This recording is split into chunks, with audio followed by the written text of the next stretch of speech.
All right. Welcome, everybody. Thanks for joining us. We are having this onboarding session because we realized that, over the years, there's been some ebbs and flows with some of our partner onboarding. And there's a lot of our partners who work with us who maybe are missing some important pieces of information about our academies. So we wanted to make sure that everybody's on the same page and understanding everything that we do. We realize that not everybody can make this one, so we do plan on having some more and recording this one as well if you know someone who is interested in coming and they couldn't.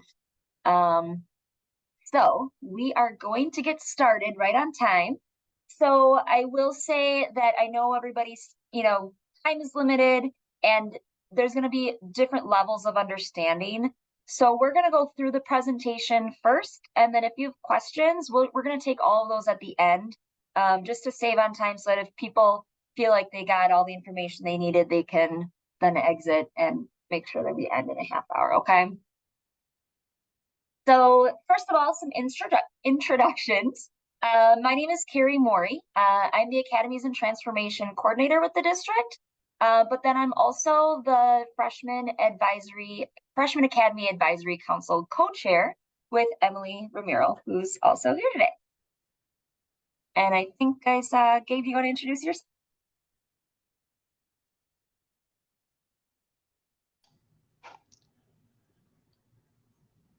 Yeah, my name is Gabriel Rodriguez. I am the project manager for the Office of Academies and Transformation to help support the middle school and high school academies and CPE across the district. We have actually a few district people who, oops, I didn't mean to do that. A few district people who are not on the call today. They had other things taking place, but you've probably heard their names. So Alex DeBaker is the executive director of Academies and Transformation. So he really, that's his specialty, and he oversees the academies and a lot of our career and technical education courses. You might start to hear Jeff Miller's name more as we build our middle school academies. He's the deputy chief for all of our middle schools. So he oversees all the middle schools, which includes then the middle school academies. You've probably heard of Daryl Burns as well. He oversees all of the high schools. So that's why academies are part of his work as well. And then Jody Boyer, you may have heard of her. She's our chief of schools. She's also our steering committee co-chair. So all of those people, work for the district and oversee things at a higher level. The people you're most likely going to encounter a lot are, let you introduce yourself. Hi, so my name is Keith Wurzenloft. I am the Academy coach at the Academies of Racine case, taking over for Carrie, who transferred to our coordinator. So welcome. And I will be the field co-chair this year, and I'm the Academy coach at Horlick. And hi, everyone. I'm Kelly Steenrod. I'm the Academy coach at Park, and I'm the co-chair of ICE-T, along with Jim Anderson, who is the chair for that. And then we have two competing organizations that we work with very heavily. Jeff Bergman's here. Do you want to introduce what you do with the district, Jeff, and for RAMAC? Yep. Hi, I'm Jeff Bergman. I'm the Youth Apprenticeship Coordinator with RAMAC. So I work with the employers and the school district to help place students in career opportunities. And then we have Leanne Butwell.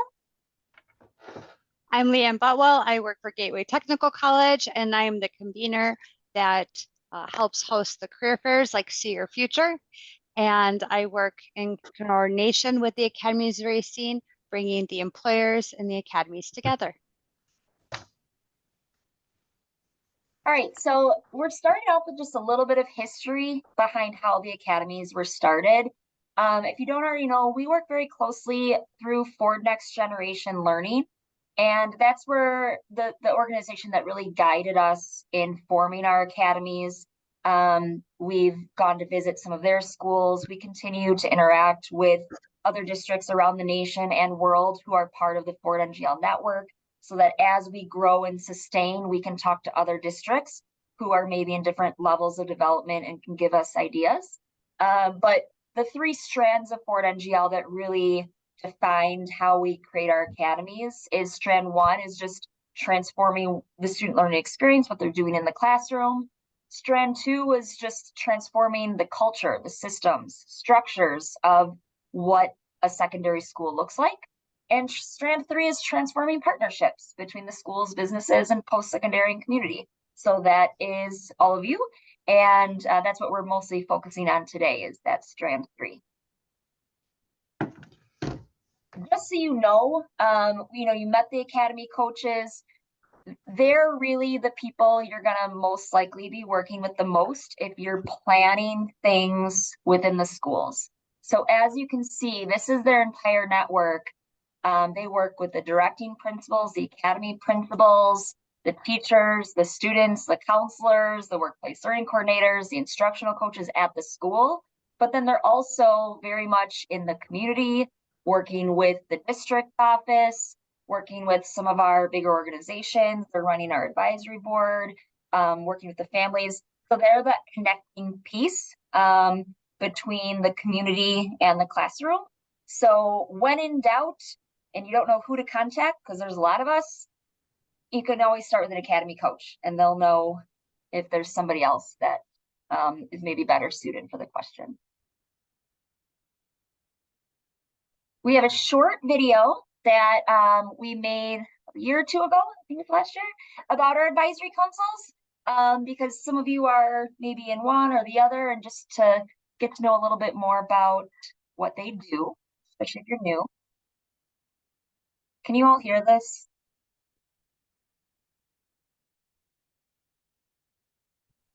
No, Carrie. No, Carrie, we No. Can't cannot. hear it? Okay. Now I gotta remember how to do this. Shoot.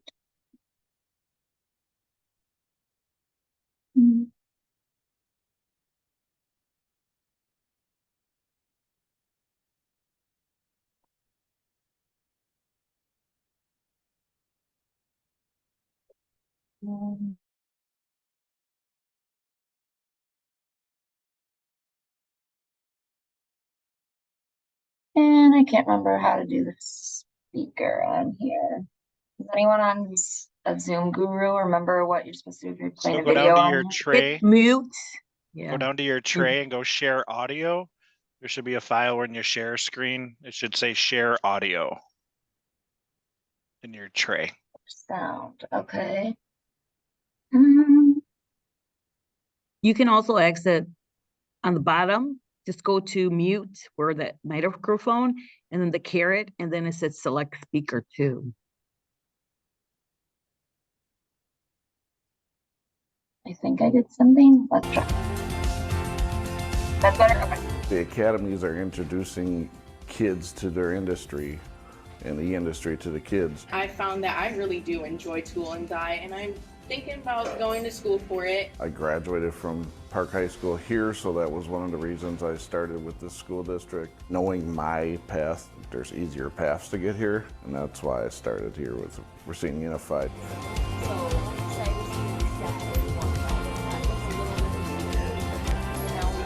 This is community members, local businesses, stakeholders, families, students of the district. So we get the community members in here, we discuss our needs and see if we can't partner up with the community to help fulfill some of our needs in the school. In industry, we're always saying, where are the younger people? How are we going to get them? Well, this is how we do that, showing them what we have to offer. Now we can come in and see the kids when they're freshmen, working all the way up to their senior year, and given an opportunity to come in right after high school instead of having to go a different route.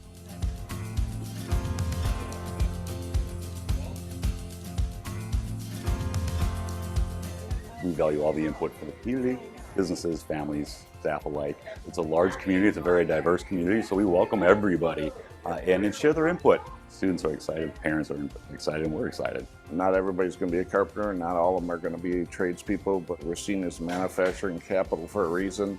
We need to get more people involved so the kids have a lot more choices when they graduate. I think it promotes growth within the community. Overall makes us stronger, makes our students stronger, our families, and hopefully just continue to grow Racine to be a positive place for people to live and work.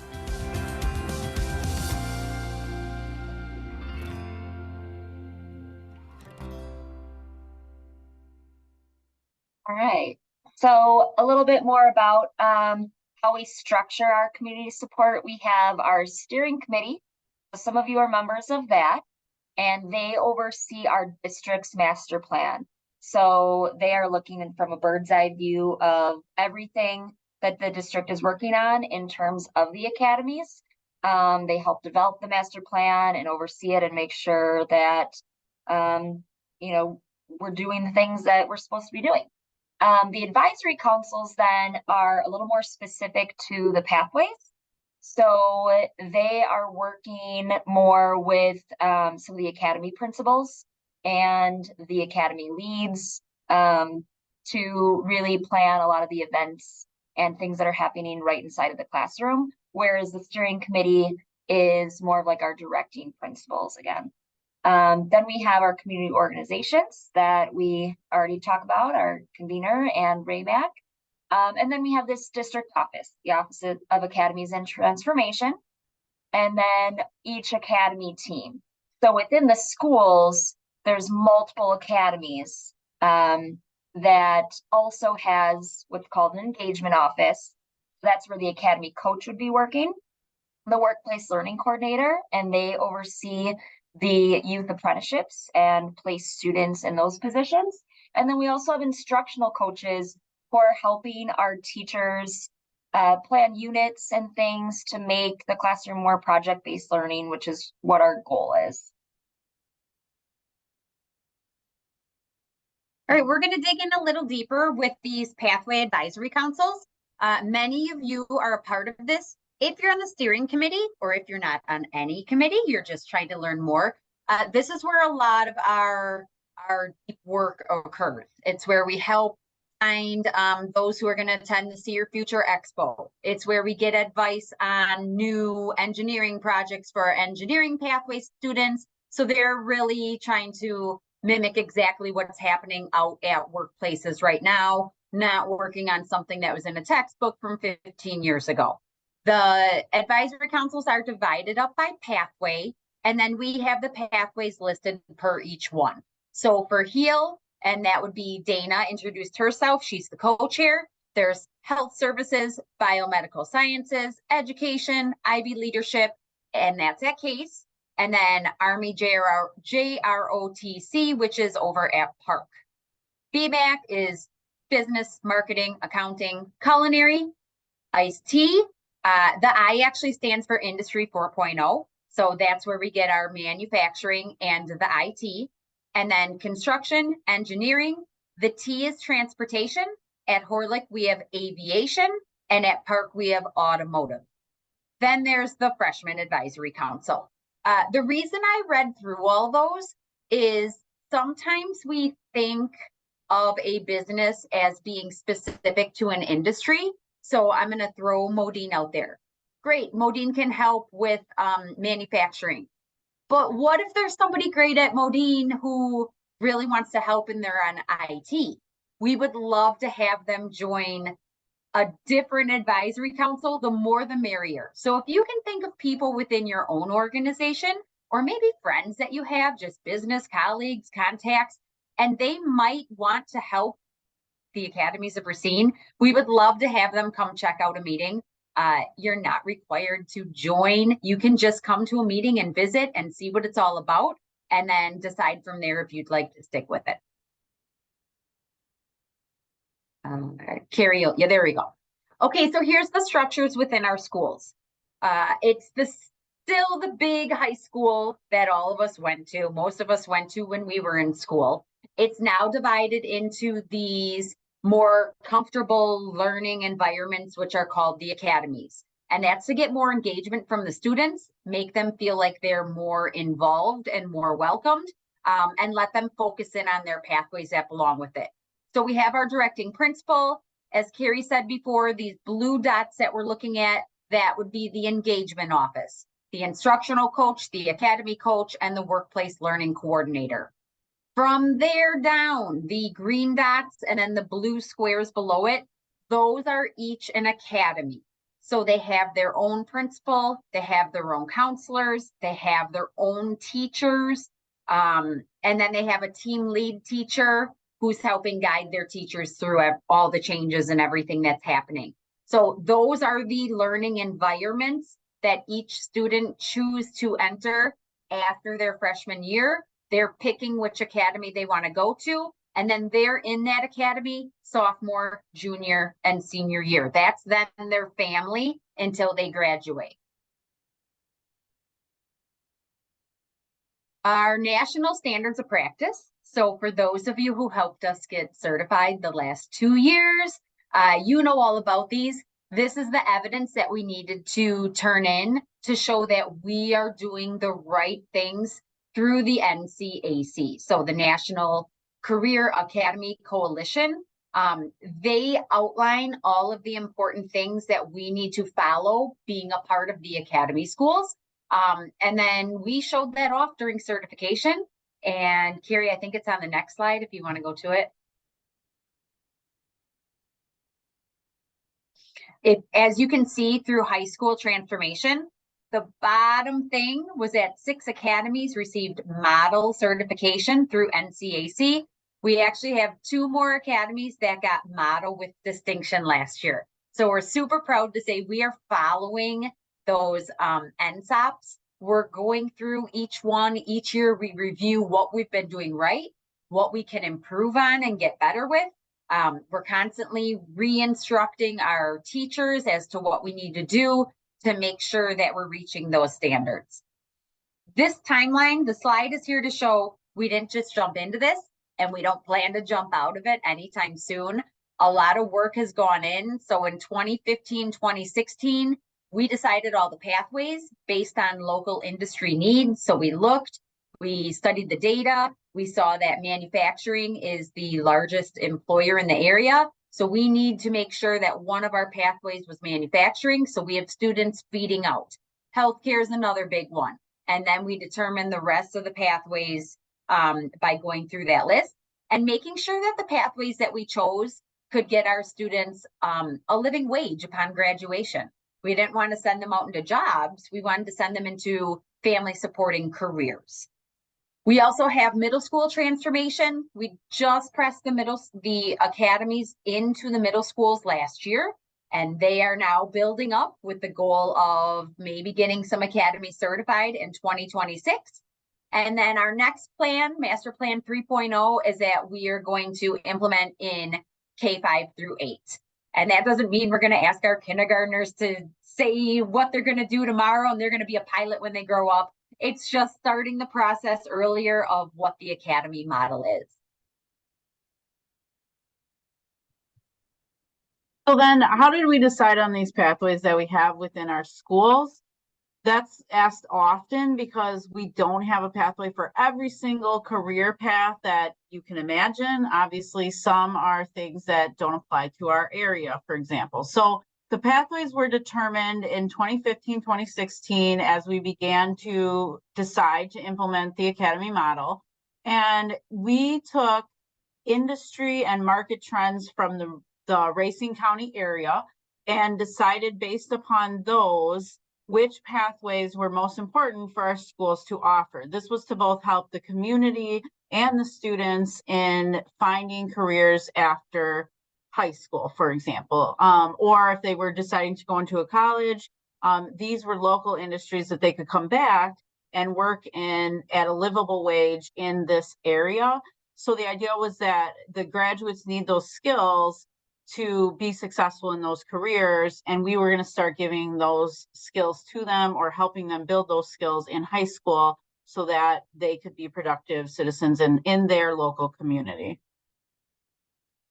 And then the different career pathways in each school are listed here. I won't necessarily read through them for you, but as you can see, not every school is exactly identical. So there are a few that are specific to different schools.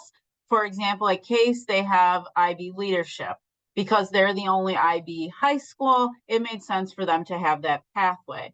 Whereas Horlick has aviation, because we're next to the airport, it made sense for that to be at Horlick. And then Park has JROTC and automotive, because Park, prior to becoming an academy high school, already had that automotive connection to the community. So they kind of were able to keep that. And then they also had JROTC. So there's a few that are different.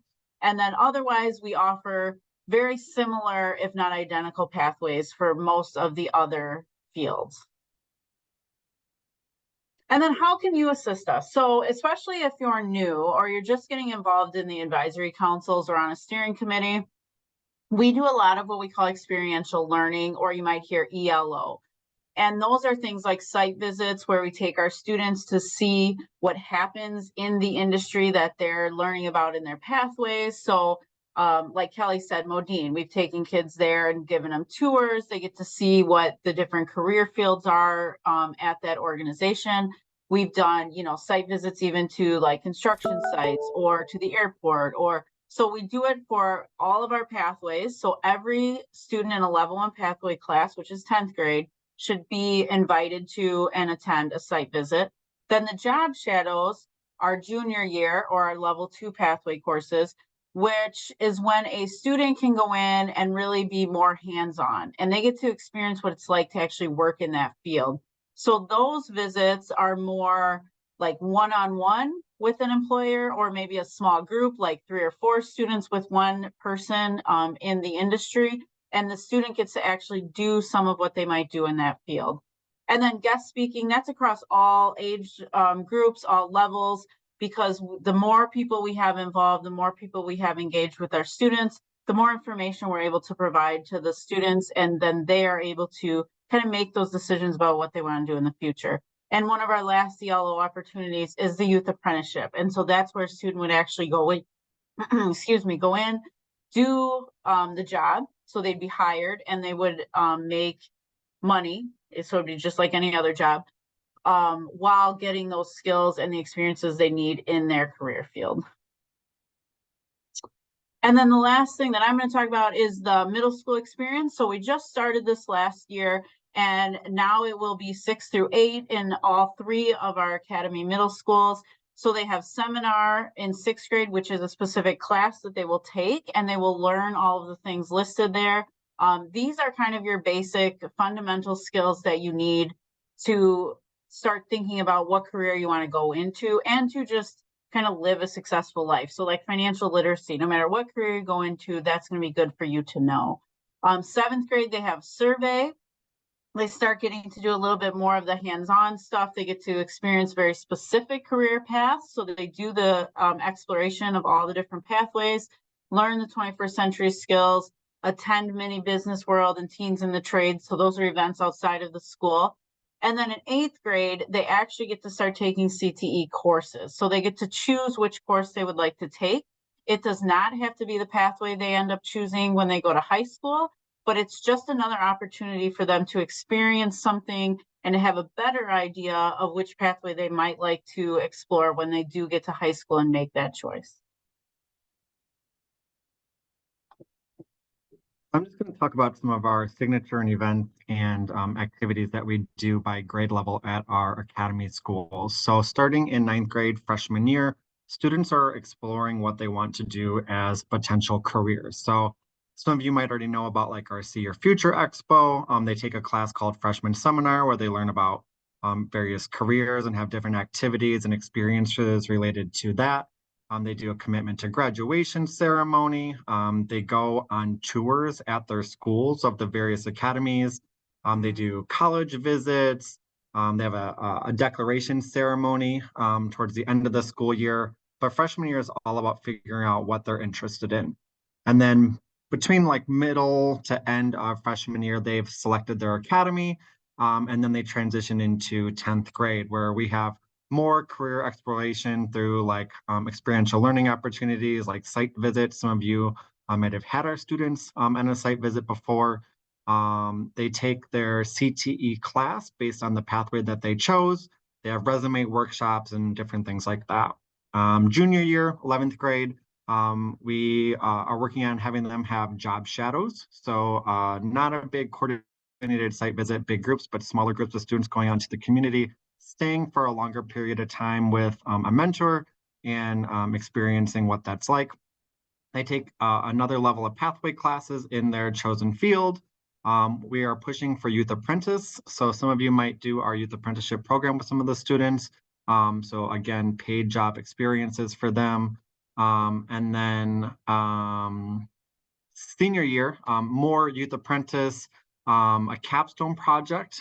So students are working within their pathway classes and across their subjects to do a big encompassing of what they've learned in terms of their pathway, and then presenting that towards the end of the year. And then just in general at all of the levels, looking for guest speaking opportunities. We offer dual credit opportunities with our colleges in the local area so they can earn college credits for free. Industry certifications, they're involved in student organizations like DECA and HOSA. We do have Academy ambassadors, which I'll talk about in a second here. We have our Academy showcase in December where we kind of like an open house experience. Families can come in and see what that's about. And then just, community partner events and resume building throughout all of those. And actually, Jeff, do you want to talk a little bit about youth apprenticeships?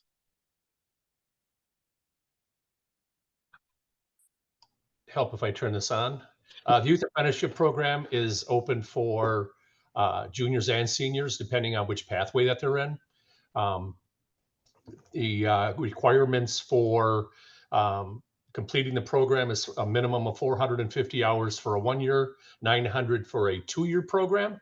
The employment lasts, we're very flexible on when students are hired, depending on, especially during their junior and early senior year. So we really don't have a set schedule when the students have to be hired and when their time has to be done, but usually we try to have their work hours completed by the end of the school year.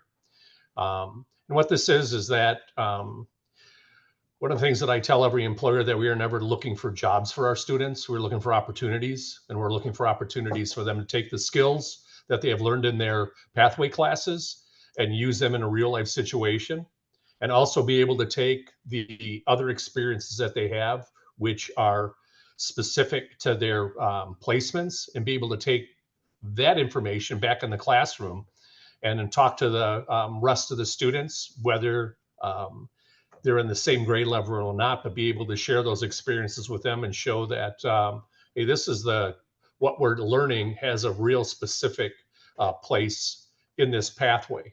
So it's really a great connection between learning and working, where there's always kind of been that giant gap. What are we learning this for? Well, here's why. And this goes across areas, which can include math, science, and English, because they're all involved in many of our programs.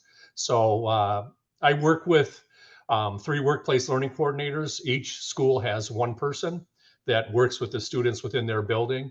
And like I said earlier, I'm kind of the liaison between the business community and the school district. So we kind of, I go out and talk to employers and share experiences with them.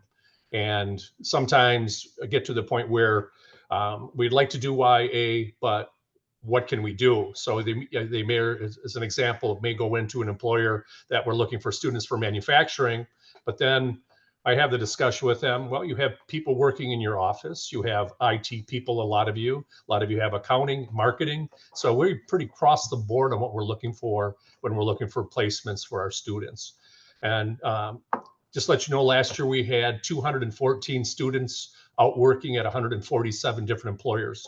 So our numbers are continually growing. We're always adding new employers. So if any of you are interested, I'm the person you would talk to.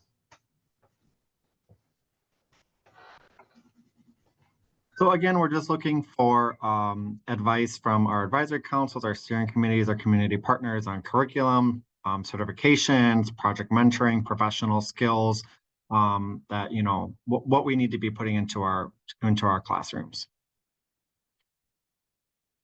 And then part of our curriculum is incorporating project-based learning across all content areas, not just within our pathway classes. And of course, incorporating our, 4C. So communication, collaboration, critical thinking, and creativity. And then we do incorporate across the curriculum professional skills. So we even have a professional skills rubric that we encourage our teachers to use, again, across all disciplines and, in different facets. So accountability and dependability, collaboration and leadership, professionalism, responsibilities, and then ethics. And then lastly, for me, Academy of Racine ambassadors. Each of the Academy schools has a group of ambassadors who lead tours. So please come out and take a tour of all of our buildings. And then they sit on our different councils that we have. They are part of like our guest speaking engagements. They just are literally part of our USD and like each school's leadership teams. And they just, we hope that they go out and represent our community at various events and activities that we can send them to.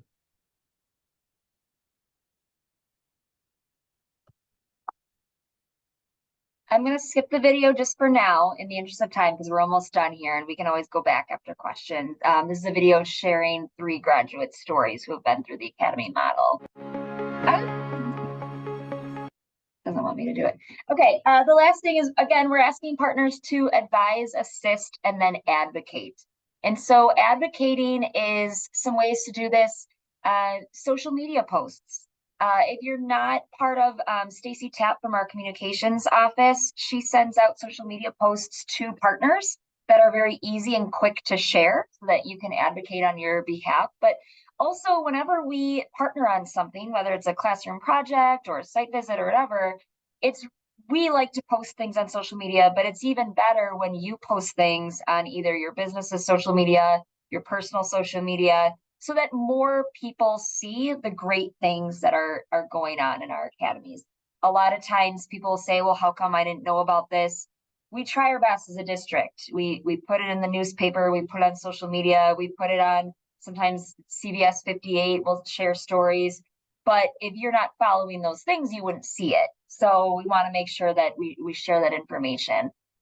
Consider hosting a presentation similar to this. We can tailor it to any kind of audience or length for your company so that not just you as a representative from your company, but your entire company really understands the model and that they're invested in the partnership. You could host some of our Academy staff at your company so that teachers can really make that connection between the classroom and the workplace. A lot of our academies have newsletters that we'll share during advisory council meetings and things that you could pass on and share with your own staff so that they see what's going on in the schools. Attend Academy team meetings.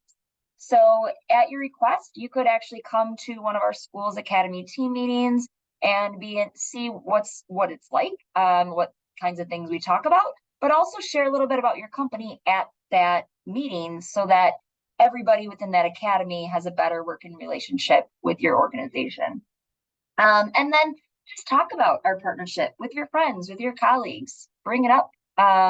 And, just through word of mouth, sometimes that's the best form of advertisement so that people know that some cool stuff is happening and within our walls. The last part of the onboarding, we really do encourage people to sign up to tour our high schools. It's one thing for us to talk about it, but it's another thing to talk to our student ambassadors, look into classrooms, see what's taking place, ask questions. You can meet our workplace learning coordinators. It's really a valuable experience. We'll be sharing a follow-up email with links so you can sign up to tour any of the 3 Academy high schools. And that's the presentation. Are there questions about anything we covered? I do want to just quickly say that, between the middle school and high school model, a lot of questions we get are usually, well, why are you pigeonholing students into a career? How are they supposed to decide when they're X age, what they're going to go into? The middle school model is really all about exploration. We just want to expose them to things that they had no idea existed. If you ask a 6th grader right now, I'm willing to bet 50% of the boys are going to say, I want to be a basketball player someday. We want them to know there's other things going on. My 6-year-old wants to be a ballerina. There's other cool careers out there. But then in high school, we want them to experience. They think they know what they like. We want them to experience what they think they like. Some of them love it and they leave high school with all these experiences. Some of them hate it and they leave high school saving thousands of dollars because they didn't study that in college then because they realize that's not the path for them. We just want them to experience it and to make better decisions when they graduate. Any questions?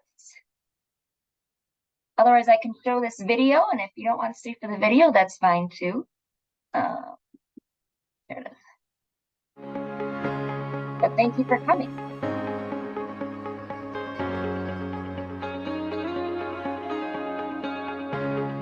My construction teacher, Mr. Perry, he was always telling us if we was doing good, there will be jobs and stuff coming through. And Mr. Perry taught us all the basic stuff, you know, from how to cut, which line to cut, or how to read measurements, you know. Came up here for a field trip with school. They were still doing demolition and stuff, and it was kind of awesome, you know. Kind of wanted to be a part of it. I was just doing good in class one day. Mr. Perry told me a job will be coming through, and then we was working on walls. They really liked how I was working and stuff, and then that's when, you know, it all just fell into line. You gotta be quick on your feet, always paying attention to something, and you always learning. If it's students out there that's willing to learn, and out there that's love working, hard work efforts, you know, it's always a job looking for you.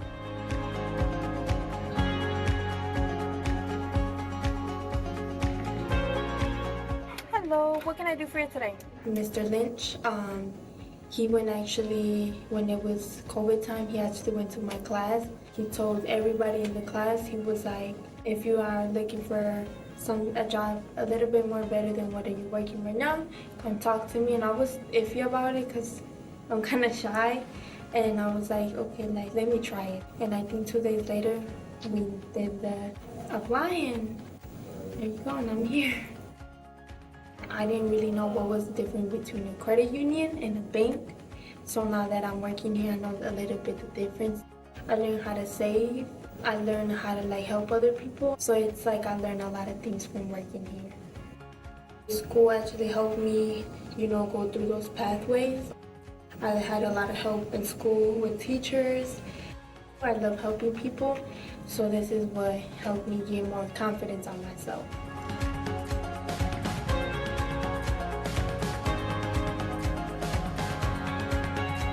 I applied for the youth apprenticeship program in high school my sophomore year. I always just had an interest in pharmacy because I had a lot of family that's in pharmacy.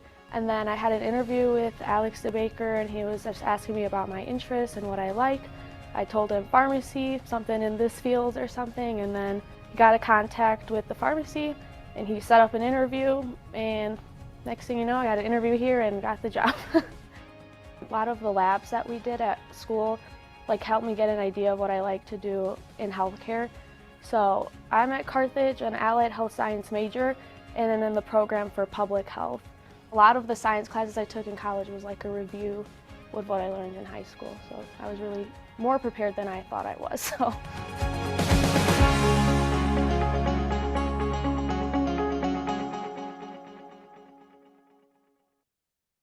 All right, if there are no other questions, we appreciate you attending, and please sign up for a tour when we send that follow-up email to you. Thank you. Thank you.